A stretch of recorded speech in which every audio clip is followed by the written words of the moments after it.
Қал деген ол адамның денесіне жайдан жай шықпайды екен. Яғни қал бір жеріңізге шығатын болса, ол сіздің осы өмірге не үшін келгеніңізді білдіреді екен, яғни сіздің не істеу керек екеніңізді білдіреді екен.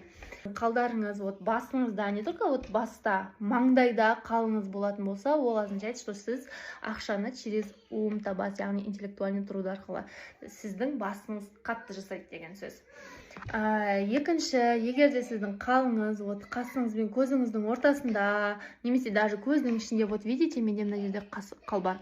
Сол жерде болатын болса, ол сіздің, яғни видение, сіздің бір көріпкелдік қасиетіңіз, немесе интуицияңыз жақсы дамыған, даже көзбен көреміз ғой, яғни киімдердің сочетаниясын жақсы біледі деген сөз. Стилист болсаңыз да жақсы сізге.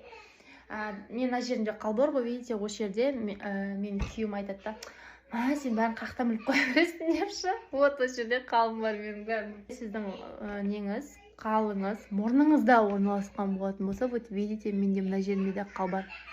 Ол означает, что сіздің, ол адам, не только мұрнының бетінде мына жерлерде де қал болатын болса, ол адам махаббатсыз өмір сүре алмайды. Яғни оған махаббат бірінші орында.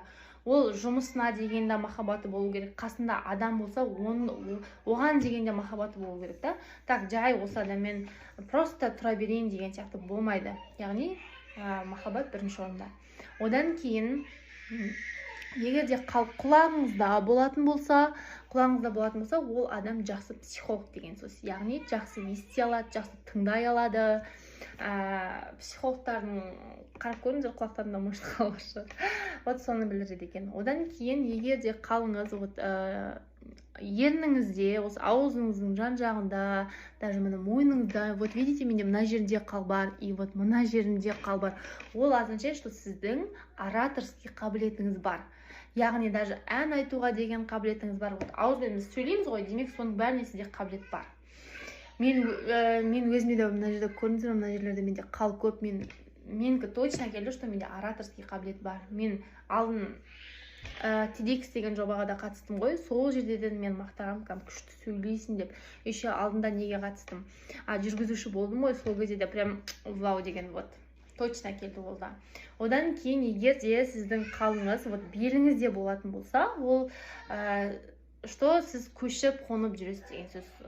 Переезді жақсы көретін адамдар болады, сондайларды да осындай қал болады екен. Ал енді егер сіздерде қалдарыңыз қолдарыңызда болатын болса, демек сіз қолмен жұмыс жасау арқылы ақшаны жақсы табасыз деген сөз. Яғни мысалға тігіншілерде болады ғой, қолың гүл екен деп айтады, яғни сіздерде тігіншілік қабілет бар деген сөз. Демек сіздер қолмен жұмыс жақсы жасайтын болып тұрсыңдар ғой.